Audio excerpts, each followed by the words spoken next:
Selamat pagi, Ibu, Bapak, jemaat yang dikasihi Allah. Selamat hari Minggu. Puji syukur, hari baru telah tiba. Selamat berjumpa kembali pada ibadah Minggu GKI Bapos Taman Yasmin, 7 November 2021. Sekalipun saat ini kita beribadah di tempat masing-masing, namun kita mengimani bahwa kasih Kristus mempersatukan kita sebagai komunitas Yasmin dimanapun kita berada. Tema yang akan kita gumulkan bersama pada ibadah hari ini adalah ayo memberi, jangan mencuri. Bila mendengar tema ini, kemungkinan kita merasa bila tema ini bukan untuk kita, karena kita hampir tidak pernah mencuri. Namun, apakah sesungguhnya kita tidak pernah mencuri?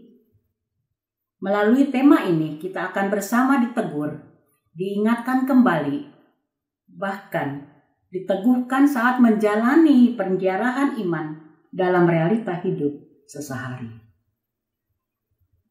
Mari mempersiapkan hati sebagai respon iman menyambut undangan dari Allah melalui ibadah saat ini.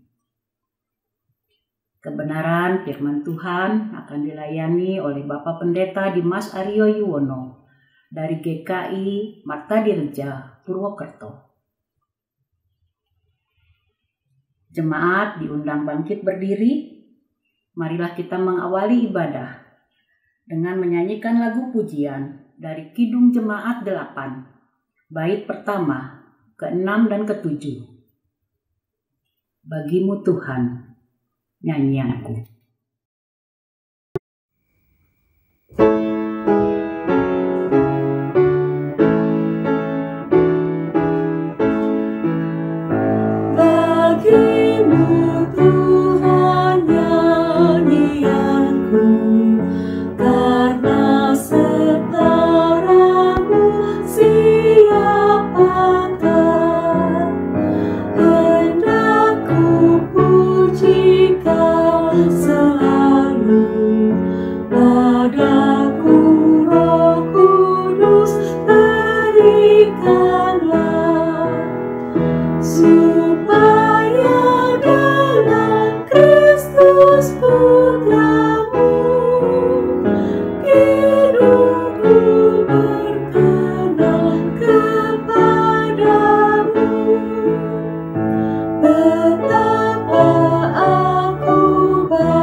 Pertolongan kita adalah di dalam nama Tuhan yang menjadikan langit dan bumi yang kasih setianya kekal selama-lamanya.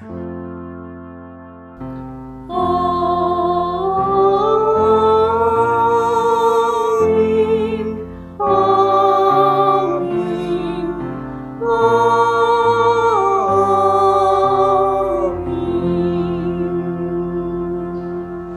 Salam sejahtera bagi setiap saudara yang datang di dalam nama Tuhan. Tuhan besertamu. Ya, saudara-saudara, salam kenal. Saya Dimas Aryo Yuwono dari GKI Marta Direja Purwokerto. Apakah saudara-saudara pernah ada yang main ke Purwokerto? Kalau belum ada, silahkan suatu hari nanti main-mainlah ke Purwokerto. Ada yang tahu makanan khas kota Purwokerto itu apa? Makanan khas kota Purwokerto itu biasanya dikenal dengan mendoan. Mendoan dan juga biasanya ada soto khas Sokaraja gitu. Nah, saudara-saudara jika nanti tertarik untuk mencoba kuliner mendoan ini, main-mainlah ke Purwokerto dan salam kenal dari saya. Nah, saudara-saudara, tema yang akan kita gumulkan, kita akan renungkan bersama di saat ini adalah ayo memberi, jangan mencuri. Melalui tema ini kita akan bersama-sama merefleksikan makna dari suatu pemberian. Dan dengan ini juga ayat yang akan mendasari ibadah kita di hari ini diambil dari 1 Timotius 6 ayatnya yang ke-10 demikian. Karena akar segala kejahatan ialah cinta uang. Sebab oleh memburu uanglah beberapa orang telah menyimpang dari iman dan menyiksa dirinya dengan berbagai-bagai duka. Mari saudara-saudara kita bersama masuki doa pengakuan dosa kita. Perjalanan hidup kami tiap hari tidak lepas dari dosa yang kami perbuat. Karena kami sadar kami adalah anak-anak-Mu yang rapuh, lemah, dan bahkan terbatas. Dan bahkan tidak jarang kami sering melakukan dosa dengan segala kesadaran yang ada pada diri kami. Maka dari itu ya Tuhan, melalui ibadah di hari ini, kami datang dengan segala kerendahan hati kami, dan kami percaya ketika kami menyediakan diri kami untuk memperbaiki hidup kami, maka Allah adalah Allah yang adil, Allah adalah Allah yang senantiasa memberikan pengampunannya bagi kami, dan Allah adalah Allah yang senantiasa memberikan kami kesempatan untuk kami memperbaiki sikap hidup kami. Pengakuan dosa ini tidaklah akan ada artinya tanpa tekad perubahan hidup kami. Maka dari itu ya Tuhan, melalui pengakuan dosa ini, kami juga siap untuk berkomitmen bahwa kami siap untuk menapaki hidup baru. Kami siap untuk berproses ke arah yang lebih baik. Sehingga setiap pengakuan dosa yang kami ucapkan ini sungguh berarti, dan itu kami tunjukkan melalui perubahan sikap hidup kami. Kami bersyukur kami memiliki Allah yang senantiasa memberikan kami pengampunan dan bahkan kesempatan. Di dalam nama Bapa, Anak, dan Roh Kudus, kami memberikan diri kami dan kami mengucapkan syukur untuk pengampunan dosa yang Tuhan berikan. Amin.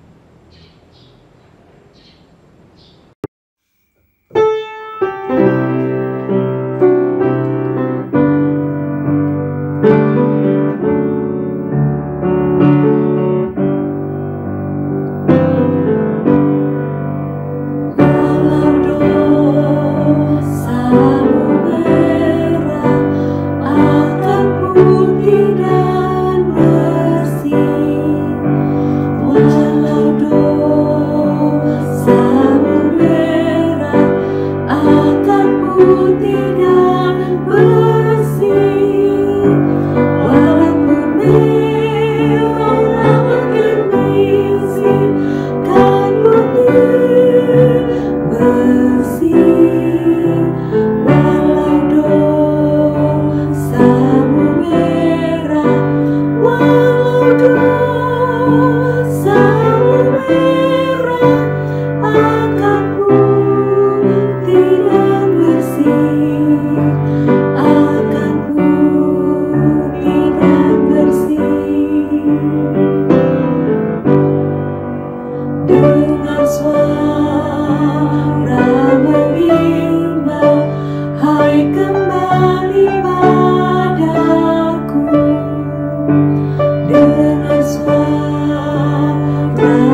sekalian, sebagai pelayan Yesus Kristus, kami memberitakan bahwa pengampunan dosa telah berlaku dalam nama Bapa, Anak, dan Roh Kudus.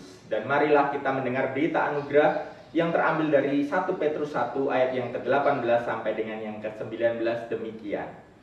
Sebab kamu tahu bahwa kamu telah ditebus dari cara hidupmu yang sia-sia, yang kamu warisi dari nenek moyangmu itu, bukan dengan barang yang fana, bukan pula dengan perak atau emas, melainkan dengan darah yang mahal, yaitu darah Kristus yang sama seperti darah anak domba yang tak bernoda dan tak bercacat. Demikianlah berita anugerah dari Tuhan.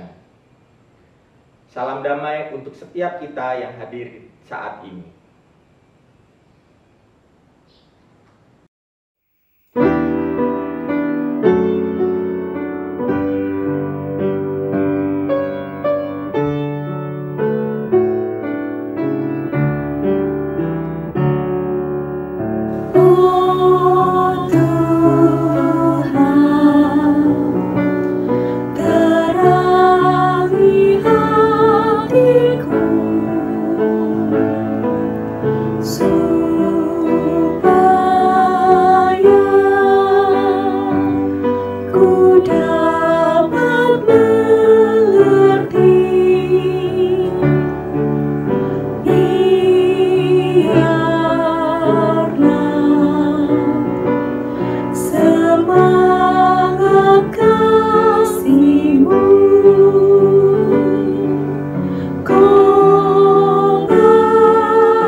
Sebelum kita bersama-sama membaca dan merenungkan firman Tuhan, mari kita bersama berdoa.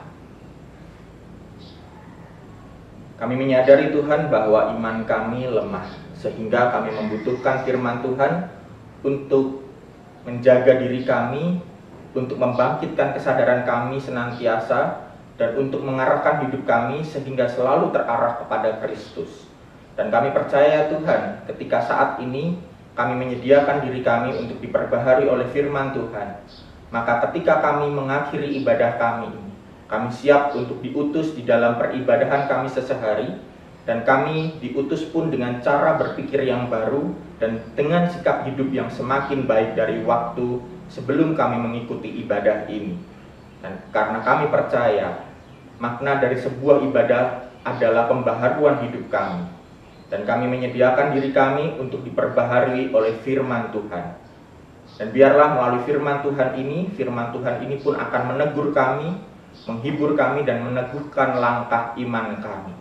Di dalam nama Bapa, Anak, dan Roh Kudus, kami bersama menyerahkan diri kami diperbaharui oleh firman Tuhan. Amin. Bacaan pertama terambil dari 1 Raja-Raja pasal 17 ayat 8 sampai 16. Firman Tuhan berbunyi demikian. Maka datanglah firman Tuhan kepada Elia, "Bersiaplah pergi ke Sarfat, yang termasuk wilayah Sidon, dan diamlah di sana. Ketahuilah, aku telah memerintahkan seorang janda untuk memberi engkau makan. Sesudah itu ia bersiap, lalu pergi ke Sarfat. Setelah ia sampai ke pintu gerbang kota itu, tampaklah di sana seorang janda sedang mengumpulkan kayu api. Ia berseru kepada perempuan itu, katanya, "Cobalah ambil bagiku sedikit air dalam kendi, supaya aku minum." Ketika perempuan itu pergi mengambilnya, ia berseru lagi, "Cobalah ambil juga bagiku sepotong roti." Perempuan itu menjawab, "Demi Tuhan, Allahmu yang hidup, sesungguhnya tidak ada roti padaku sedikit pun, kecuali segenggam tepung dalam tempayan dan sedikit minyak dalam buli-buli. Dan sekarang aku sudah mengumpulkan 2-3 potong kayu api. Kemudian aku mau pulang dan mengolahnya bagiku dan bagi anakku. Dan setelah kami memakannya, kami akan mati." Tetapi Elia berkata kepadanya, "Janganlah takut, pulanglah, buatlah seperti yang kau katakan. Tetapi buatlah lebih dahulu bagiku sepotong roti bundar kecil daripadanya, dan bawalah kepadaku. Kemudian barulah kau buat bagimu dan bagi anakmu. Sebab beginilah firman Tuhan, Allah Israel, tepung dalam tempayan itu tidak akan habis, dan minyak dalam buli-buli itu pun tidak akan berkurang sampai pada waktu Tuhan memberi hujan ke atas muka bumi." Lalu pergilah perempuan itu dan berbuat seperti yang dikatakan Elia. Maka perempuan itu dan dia serta anak perempuan itu mendapat makanan beberapa waktu lamanya. Tepung dalam tempayan itu tidak habis, dan minyak dalam buli-buli itu tidak berkurang, seperti firman Tuhan yang diucapkannya dengan perantaraan Elia. Demikianlah firman Tuhan. Marilah kita menanggapi bacaan pertama dengan membaca Mazmur 146 yang tertulis demikian. Hanya Allah satu-satunya penolong. Haleluya. Pujilah Tuhan, hai jiwaku. Aku hendak memuliakan Tuhan selama aku hidup, dan bermazmur bagi Allahku selagi aku ada. Janganlah percaya kepada para bangsawan, kepada anak manusia yang tidak dapat memberikan keselamatan. Apabila nyawanya melayang, ia kembali ke tanah. Pada hari itu juga lenyaplah maksud-maksudnya. Berbahagialah orang yang mempunyai Allah Yakub sebagai penolong, yang harapannya pada Tuhan Allahnya.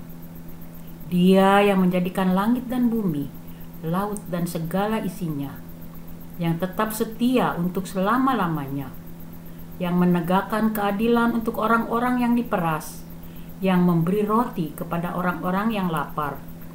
Tuhan membebaskan orang-orang yang terkurung. Tuhan membuka mata orang buta. Tuhan menegakkan orang yang tertunduk. Tuhan mengasihi orang-orang benar. Tuhan menjaga orang-orang asing. Anak yatim dan janda ditegakkannya kembali, tetapi jalan orang fasik dibengkokkannya. Tuhan itu Raja untuk selama-lamanya. Allahmu ya Sion, turun-temurun. Haleluya. Bacaan kedua terambil dari Ibrani pasal 9 ayat 24-28.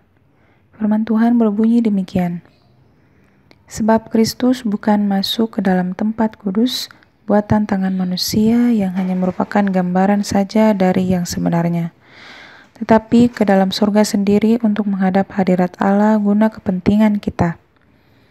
Dan ia bukan masuk untuk berulang-ulang mempersembahkan dirinya sendiri, sebagaimana imam besar setiap tahun masuk ke dalam tempat kudus dengan darah yang bukan darahnya sendiri.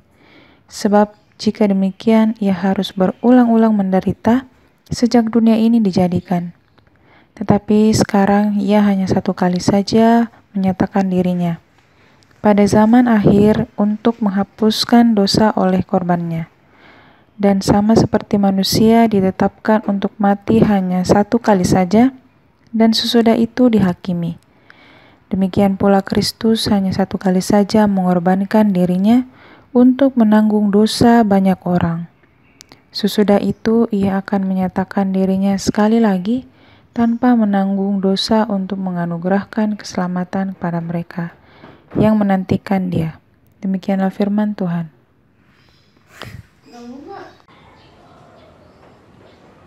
Saudara-saudara, bacaan Injil kita pada saat ini diambil dari Injil Markus pasalnya yang ke-12 ayat yang ke-38 sampai dengan yang ke-44 demikian.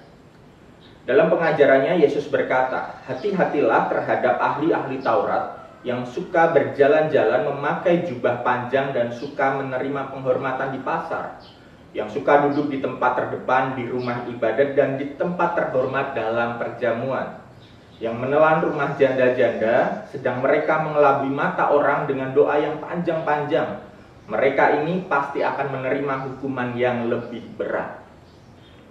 Pada suatu kali Yesus duduk menghadapi peti persembahan dan memperhatikan bagaimana orang banyak memasukkan uang ke dalam peti itu. Banyak orang kaya memberi jumlah yang besar. Lalu datanglah seorang janda yang miskin dan ia memasukkan 2 peser, yaitu 1 duit. Maka dipanggilnya murid-muridnya dan berkata kepada mereka, "Aku berkata kepadamu, sesungguhnya janda miskin ini memberi lebih banyak daripada semua orang yang memasukkan uang ke dalam peti persembahan. Sebab mereka semua memberi dari kelimpahannya, tetapi janda ini memberi dari kekurangannya, semua yang ada padanya, yaitu seluruh nafkahnya." Demikianlah Injil Tuhan kita Yesus Kristus. Berbahagialah setiap kita yang mendengarkan firman Allah, memelihara dalam hatinya dan melakukannya dalam kehidupannya hari lepas hari. Haleluya.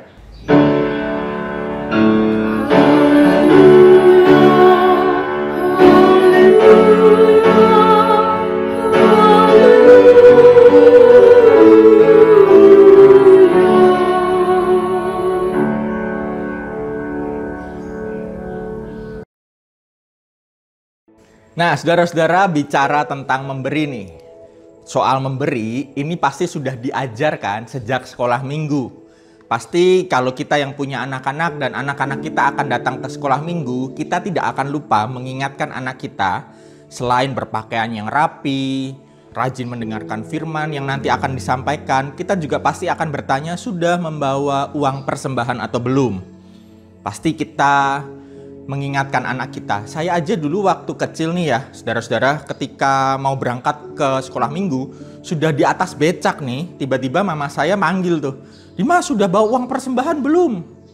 Ya, anak sekolah minggu kadang nggak kepikiran tentang uang persembahan, yang penting datang seneng-seneng gitu kan. Saya dengan spontan berkata, "Oh belum mah, udah nggak apa-apa." Lalu mama saya mengejar dan memasukkan sejumlah uang ke dalam kantong saku saya. Artinya sejak kecil kita sudah dibiasakan tentang memberi. Namun itu kan untuk anak-anak sekolah minggu. Apakah kita yang dewasa juga masih punya semangat memberi, atau kita bahkan memberi ini hanya sebatas rutinitas ataupun ritualisme? Nah, saudara-saudara, terkait dengan memberi, seringkali dalam liturgi kita memasukkannya dalam bagian persembahan. Kita kemudian mengkhususkan memberikan itu sejumlah uang tertentu untuk kita masukkan dalam kantong kolekta.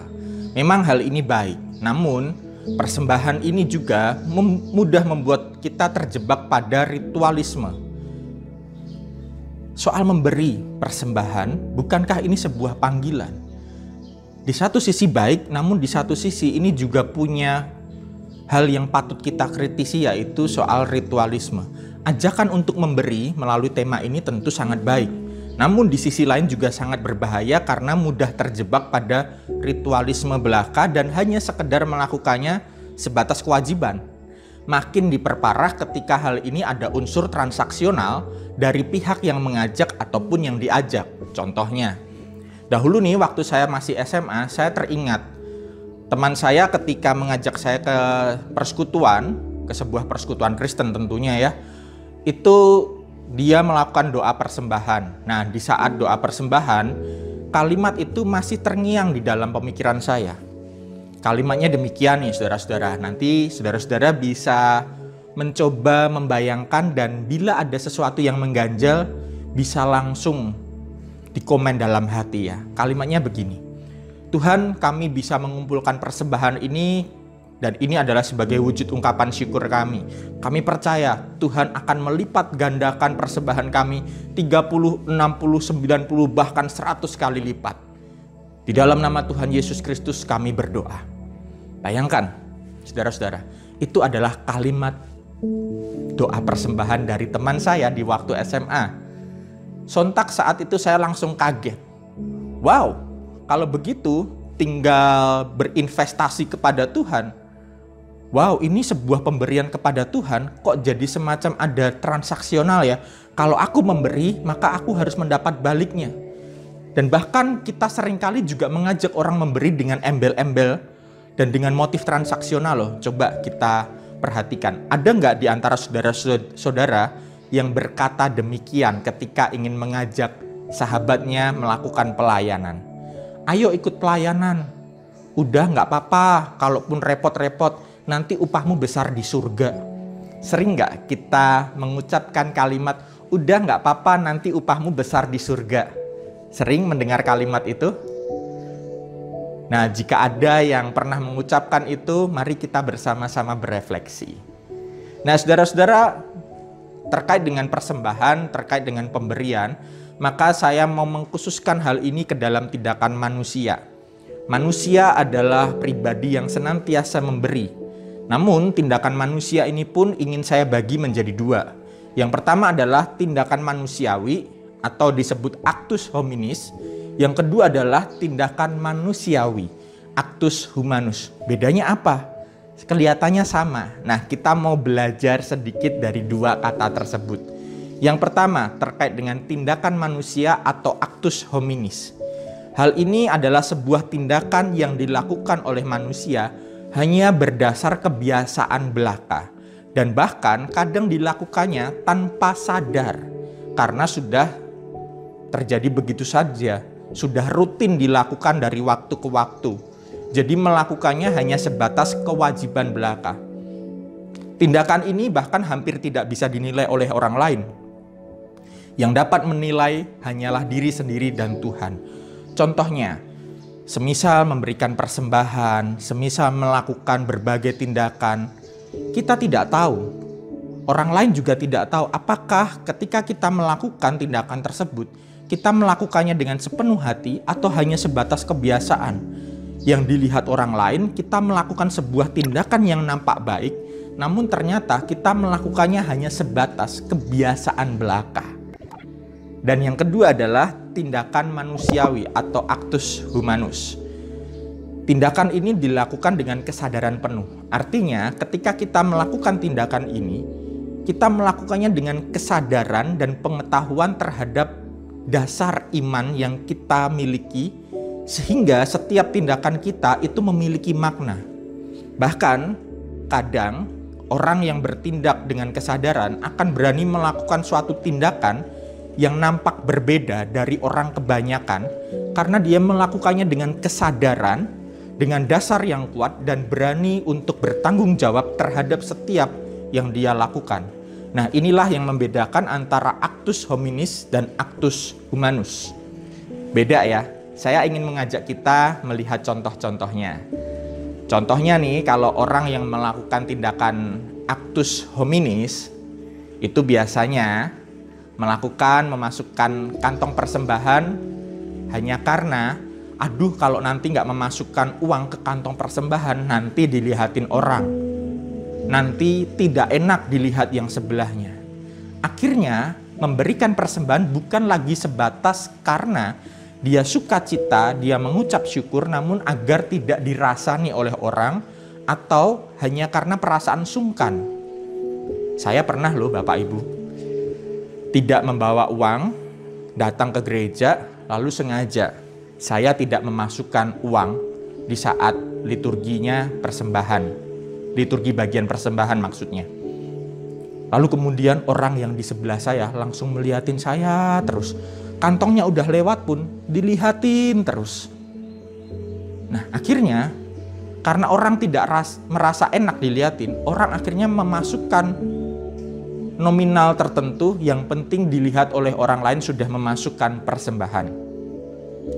Akhirnya persembahan tidak lagi berdasarkan hati, tidak lagi berdasarkan sukacita, tidak lagi berdasarkan kerelaan, namun yang penting sudah memasukkan dan sudah melakukan ritual itu. Hal ini juga ada dalam kehidupan kita sehari-hari. Contoh, ibadah.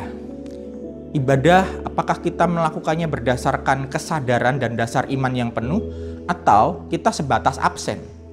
Aduh, kalau tidak ibadah rasanya tidak enak. Nanti kalau ditanyain oleh teman kita, sudah ibadah belum? Kalau kita menjawab belum, nanti orang akan berkata, orang Kristen kok tidak ibadah? Akhirnya kita ibadah karena rasa sungkan, karena kita memenuhi harapan orang lain. Dampaknya ibadah di hari Minggu ini hanya dipahami sebagai suatu ritual. Dan akhirnya dampaknya yang lebih buruk lagi, ibadah hanya dikhususkan pada hari Minggu saja. Padahal, bukankah ibadah itu dalam kehidupan kita sehari-hari? Namun karena pemahaman ibadah yang hanya bersifat ritual, kita kemudian menyempitkan makna kita memberikan diri kita hanya di hari Minggu. Nah saudara-saudara, ini adalah berbagai tindakan yang disebut actus hominis. Dan kita ini hidup dalam budaya yang melanggengkan hal yang demikian. Bahkan dari kecil kita sudah diajak untuk melanggengkan actus hominis ini. Misal, ketika kita ingin bertanya kepada orang tua kita.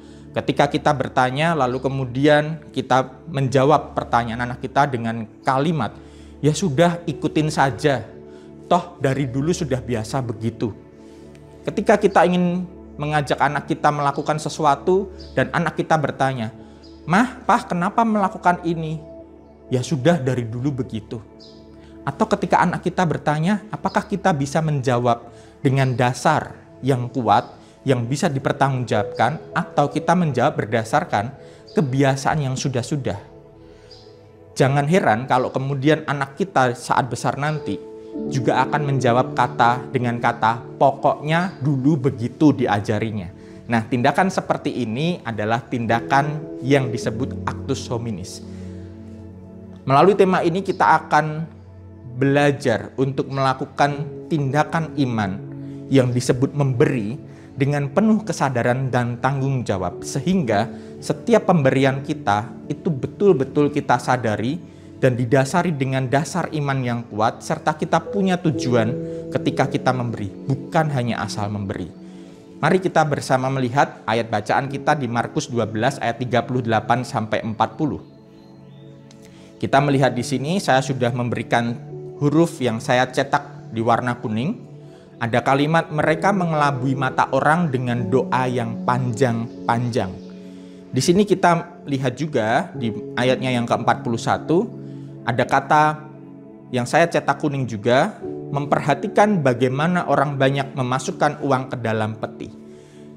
Di sini kita lihat ada sebuah tindakan actus hominis. Tindakan yang penting dilihat oleh orang, tindakan yang dilakukan tanpa kesadaran, yang penting orang banyak melakukan itu dan kita ikut-ikutan. Contoh dalam hal ahli Taurat, mereka memakai jubah panjang-panjang, mereka berdoa di pinggir-pinggir jalan untuk menerima penghormatan, sehingga dikatakan mereka mengelabui mata orang dengan doa yang panjang-panjang. Yang penting terlihat doa yang panjang-panjang itu keren, sehingga bisa mengelabui orang. Tindakan actus hominis dalam hal memberi pun juga ditunjukkan ketika ada banyak orang memasukkan uang ke dalam peti. Dan dikatakan bahwa ada banyak orang kaya memberi jumlah yang besar. Di sini kita juga bisa melihat bahwa tindakan memberi itu dilakukan dengan rame-rame. Belum tentu orang yang memberi persembahan itu punya kesadaran dan punya dasar yang kuat.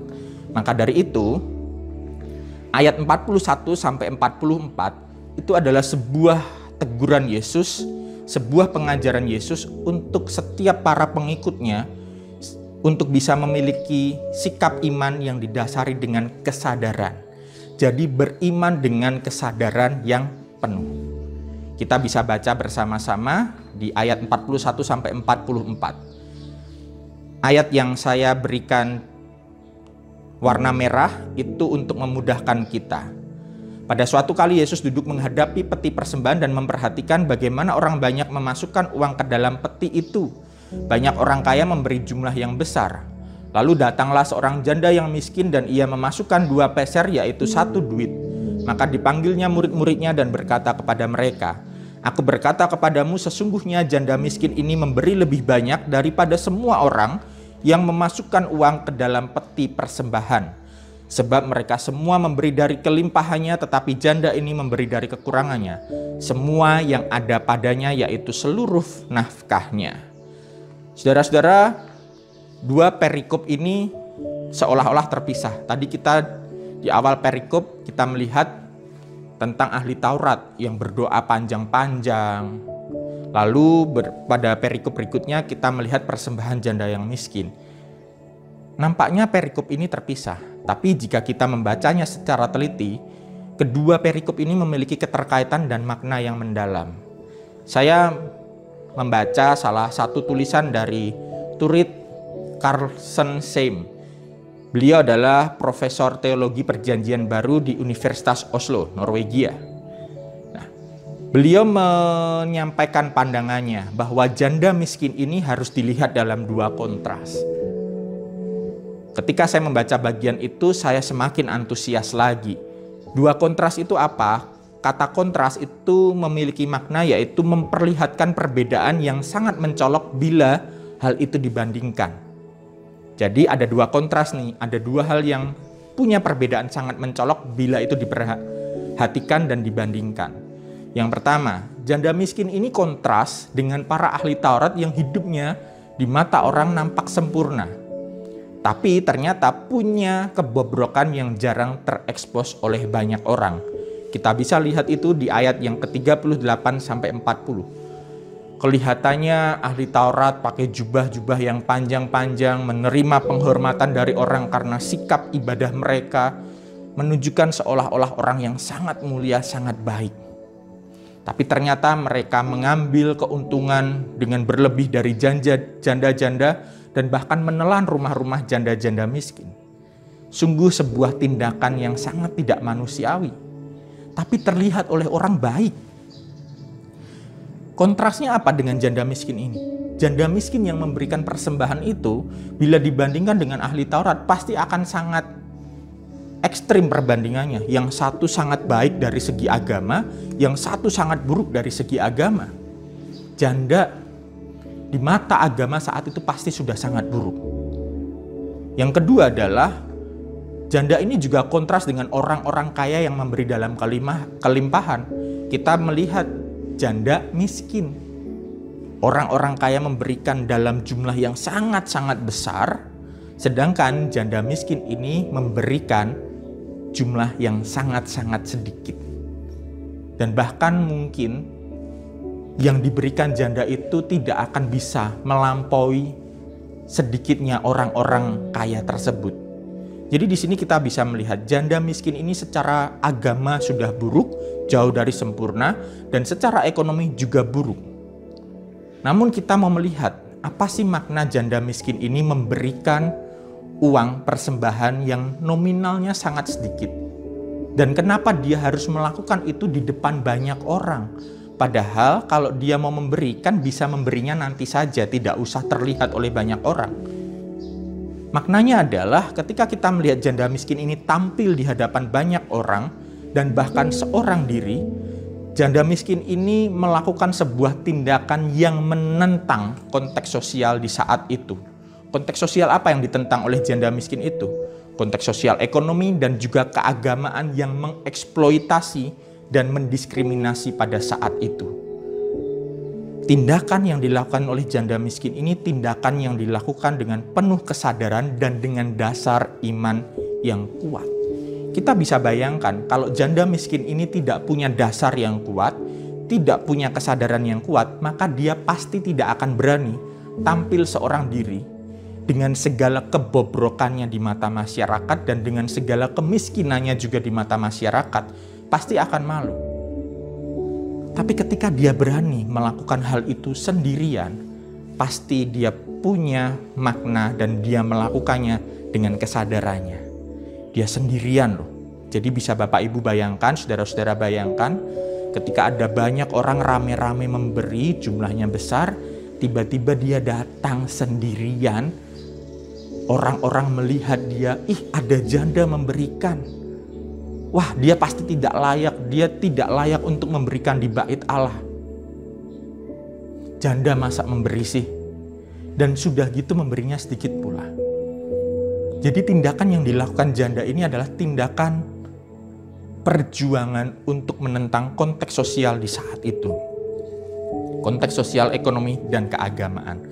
Dan kalau kita lihat, tindakan janda miskin ini adalah tindakan pemberian total seluruh hidupnya, seluruh nafkahnya di bait Allah dan untuk Allah. Kalau kita kemudian bertanya-tanya, mengapa janda miskin ini memberi di bait Allah? Karena hal ini sebagai simbol bahwa ini adalah perjuanganku di hadapan banyak orang.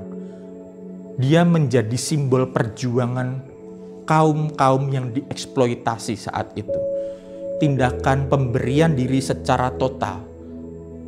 Dia tidak memberi sebatas kewajiban. Dia tidak memberi sebatas tuntutan karena tidak ada yang mengajak dia. Tidak ada yang mengajak dia, ayo memberi. Tidak. Dia melakukannya dengan kesadaran dirinya. Dia juga tidak melakukan berdasarkan ritual belaka.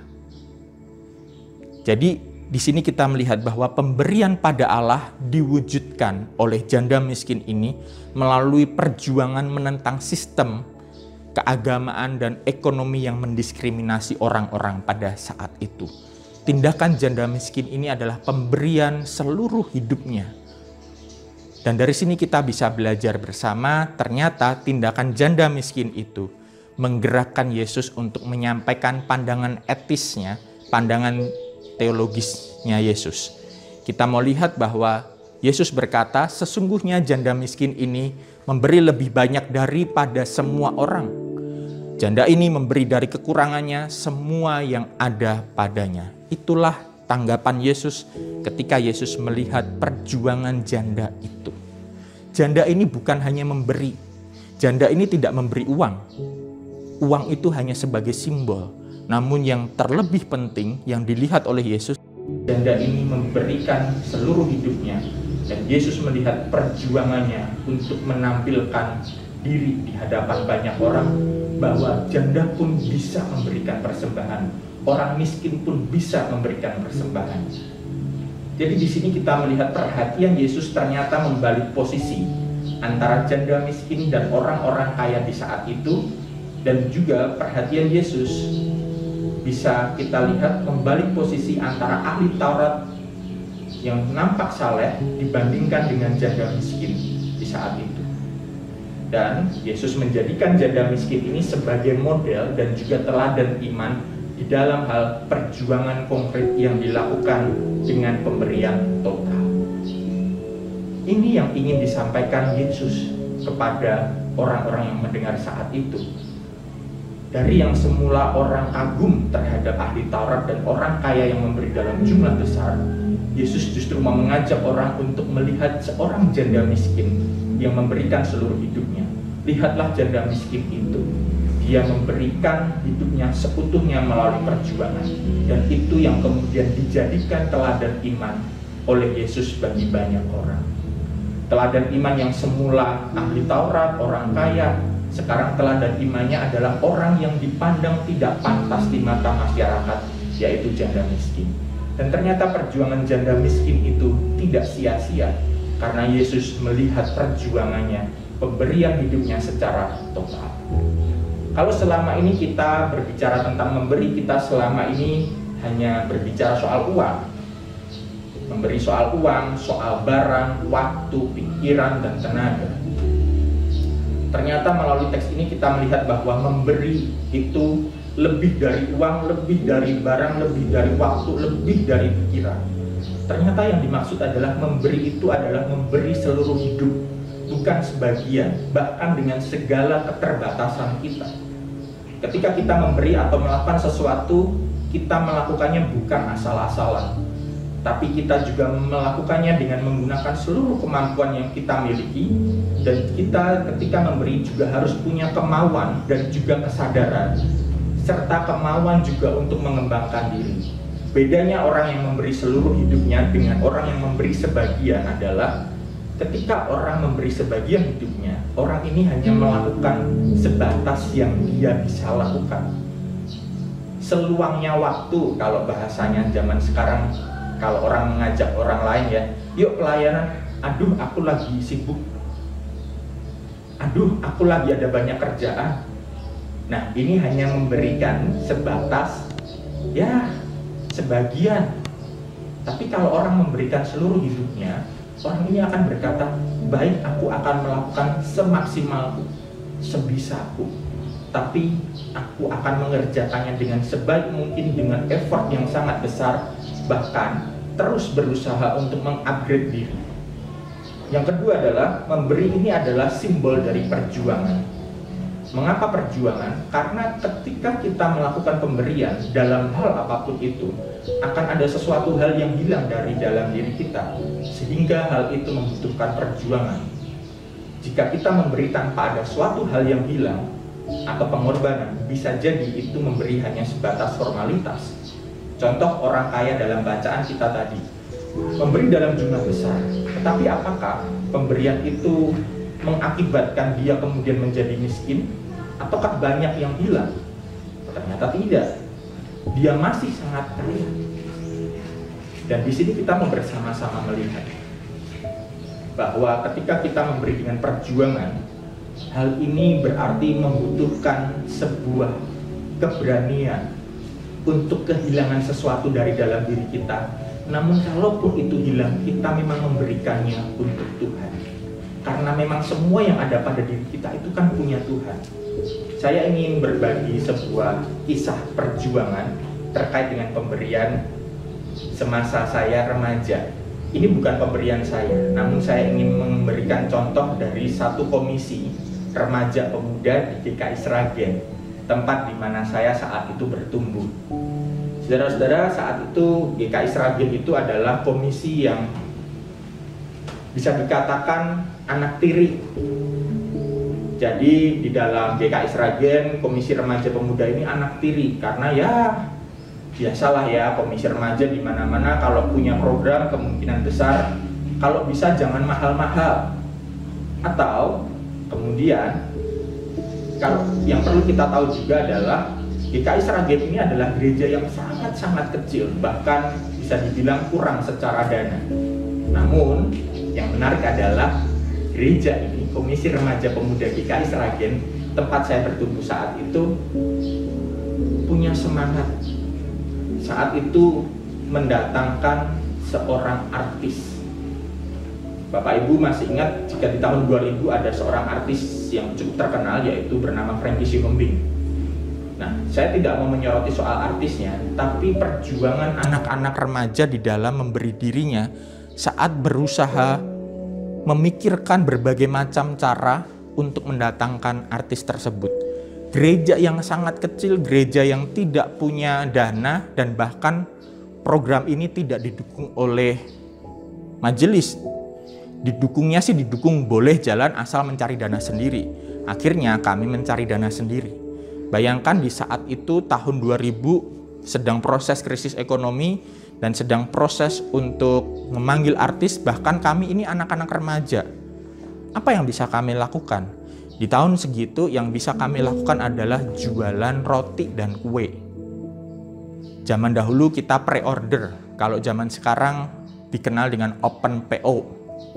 Nah, saudara-saudara, apa yang dilakukan anak-anak remaja? Yang dilakukan adalah saat itu saya dan teman saya setiap selesai pulang sekolah kami boncengan, naik sepeda ontel dulu, masuk dari toko satu ke toko yang lain menawarkan brosur, mohon dibantu dengan cara membeli roti ini. Kami tidak minta dana, kami menawarkan barang, kami menawarkan roti. Apakah langsung diterima? Lebih banyak ditolaknya daripada diterima. Ketika tahu bahwa kota Sragen kurang, apa yang dilakukan oleh saya dan teman-teman? Kami pergi ke Solo, naik motor. Di Solo pun kami tidak terlalu punya banyak kenalan. Kami memberanikan diri masuk dari toko satu ke toko yang lain. Tidak dengan ekspektasi untuk diterima, tapi kami berharap kami bisa berjuang. Kami tidak tahu akan diterima atau tidak, tapi yang pasti kami sudah memberikan yang terbaik. Seluruh hidup kami, seluruh pikiran, tenaga, bahkan semuanya kami curahkan untuk bisa mewujudkan program kami itu. Apa yang terjadi? Beberapa bulan setelah mulai perjuangan yang cukup panjang, kami harus membagi waktu antara sekolah kami harus membagi waktu antara membantu orang tua. Kami juga tidak punya tabungan, yang kami punya adalah tenaga dan pikiran.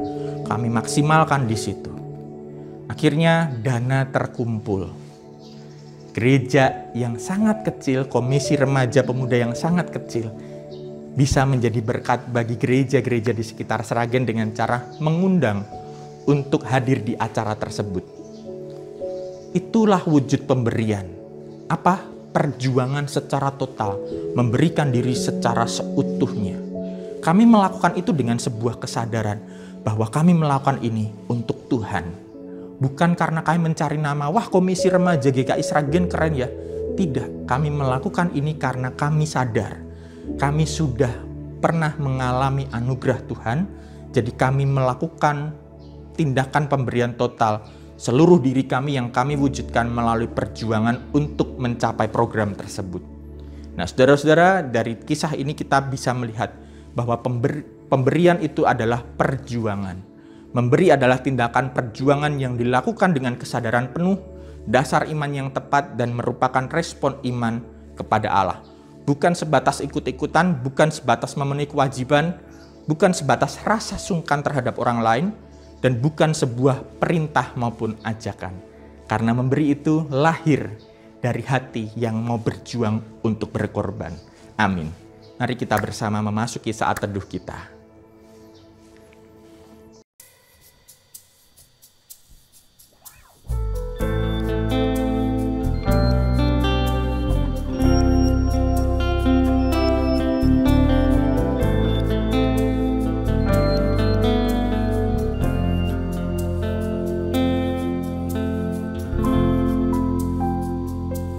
Di muka Tuhan Yesus.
Umat Tuhan diundang berdiri.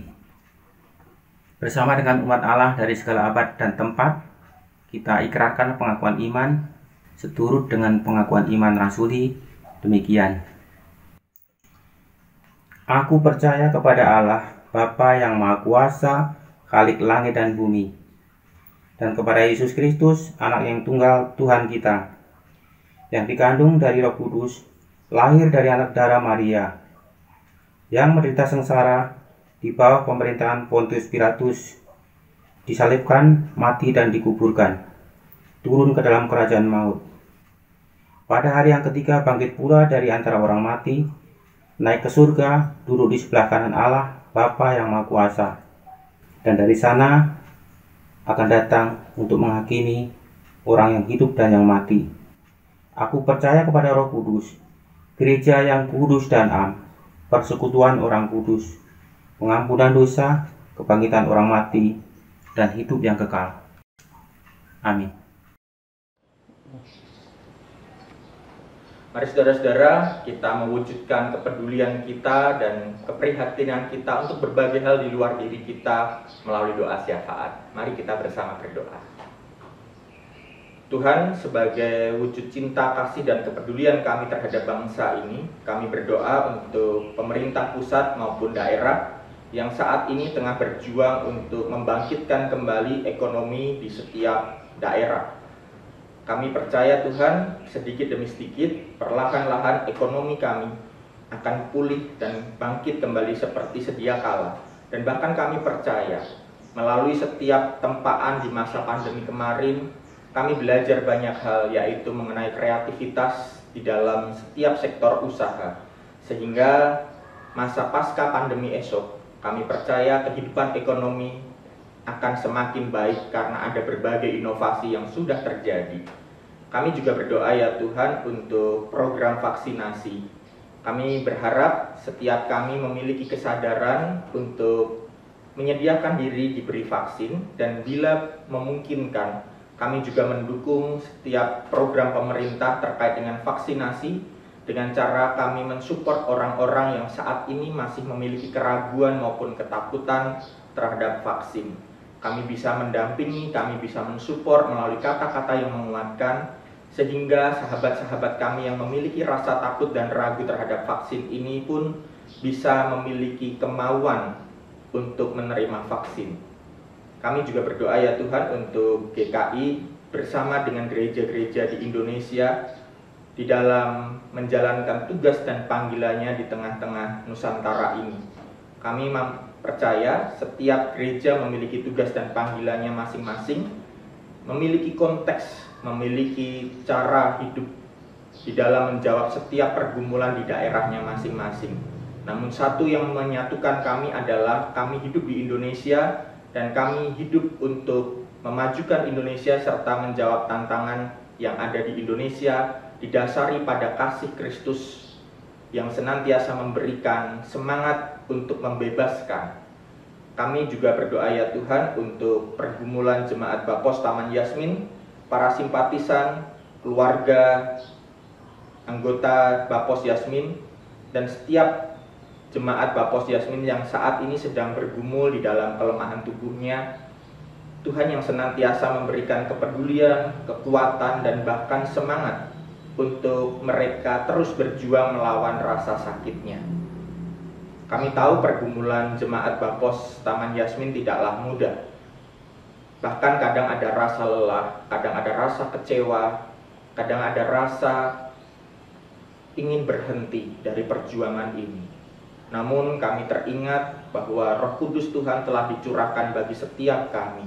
Maka dari itu ya Tuhan, kami menjadi semangat kembali, dan kami tidak akan menghentikan perjuangan kami, dan kami percaya melalui kebersamaan kami mampu untuk bergerak bersama sebagai suatu komunitas yang Tuhan percayakan untuk menggembalakan umat Tuhan yang beribadah bersama dengan kami. Kami tahu perjuangan kami bersama dengan Tuhan tidak ada yang sia-sia.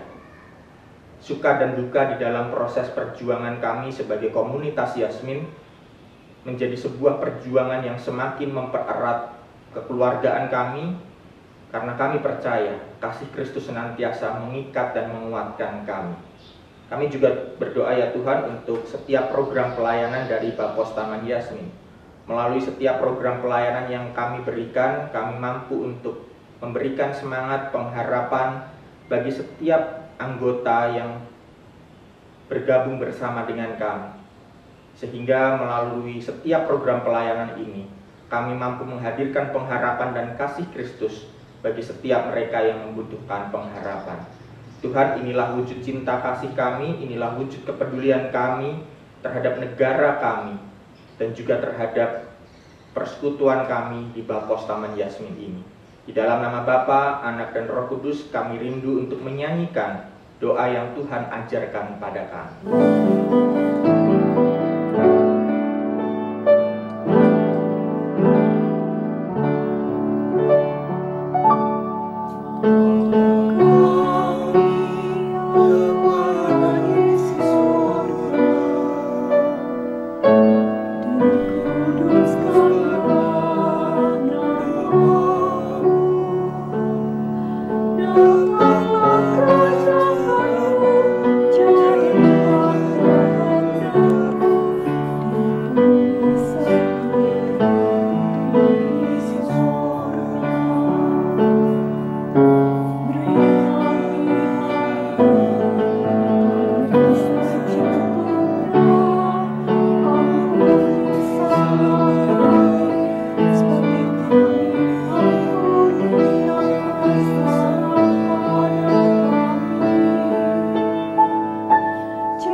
Jemaat Tuhan terkasih, marilah kita menyatakan syukur kita kepada Tuhan dengan memberikan persembahan guna menunjang pelayanan gerejawi.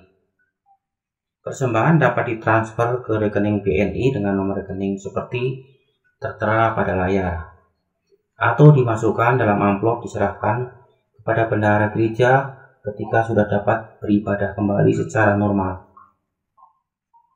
Firman Tuhan yang akan menuntun kita dalam memberikan persembahan dari Yunus 2 ayat 9. Demikian. Tetapi aku dengan ucapan syukur akan mempersembahkan kurban kepadamu. Apa yang kunasarkan akan kubayar. Keselamatan adalah dari Tuhan. Mengiringi persembahan kita nyanyikan lagu pujian Kidung Jemaat 433 bait 1-3. Aku suka membagi.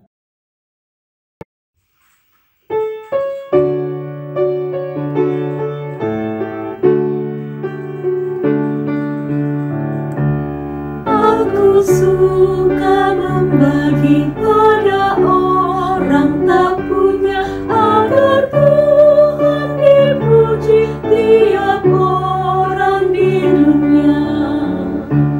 Pun kepada Tuhanku ku beri persembahan, tangan kiri tak tahu apalah ku yang tanam. Janda miskin pun layak persembahan syukurnya, memberi lebih banyak daripada yang kaya.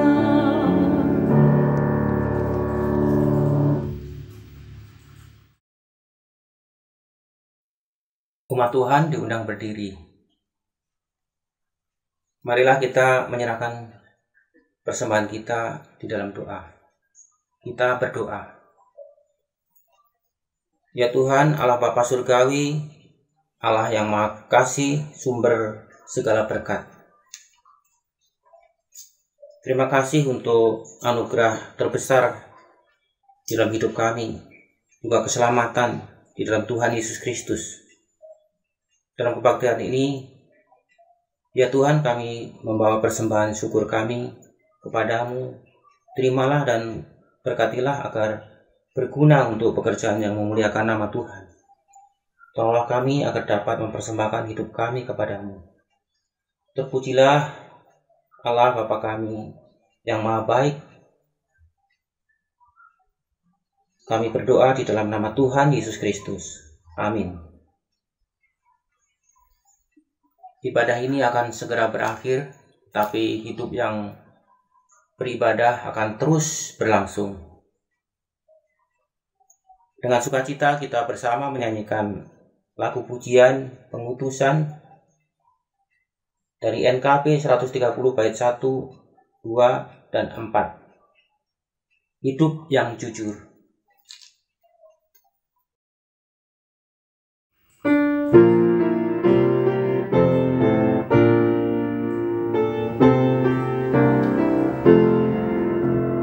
Hidup yang jujur hendak ku serah pada Yesusku yang aku sembah.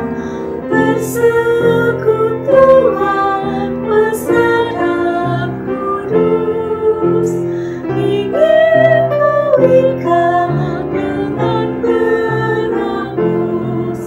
Ya Yesus, kau korbankan darahmu bagiku, ku beri masa depanku dan hidup bagimu.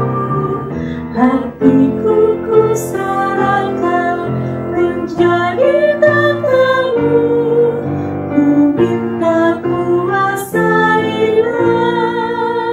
seluruh hidupku. Benar-benar setia kerja kan ku lakukan demi namanya, rela menanggung sengsara pedih. Ku ikut Yesus, ku ikut salib. Ya Yesus, kau korbankan darahmu bagiku, ku beri masa depanku dan hidup bagimu. Hatiku ku serahkan menjadi takhtamu, ku minta kuasailah seluruh hidupku. Puji Yesus dengan hidupku, mau berkenan pada-Nya penuh, ikut mencari yang hilang sesat, bawa padanya yang susah berat. Ya Yesus, kau korbankan darahmu bagiku, ku beri masa depanku dan hidup bagimu. Hatiku ku serahkan menjadi takhtamu, ku minta kuasailah seluruh hidupku.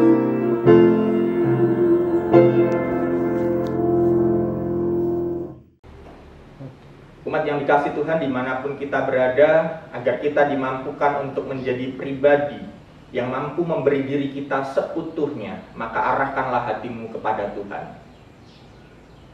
Jadilah saksi Kristus, terpujilah Tuhan. Dan kini terimalah berkat Tuhan yang akan menguatkan dan meneguhkan langkah iman kita. Tuhan memberkati engkau dan melindungi engkau. Tuhan menyinari engkau dengan wajah-Nya dan memberi engkau kasih karunia. Tuhan menghadapkan wajah-Nya kepadamu dan memberi engkau damai sejahtera dari sekarang sampai selama-lamanya. Amin.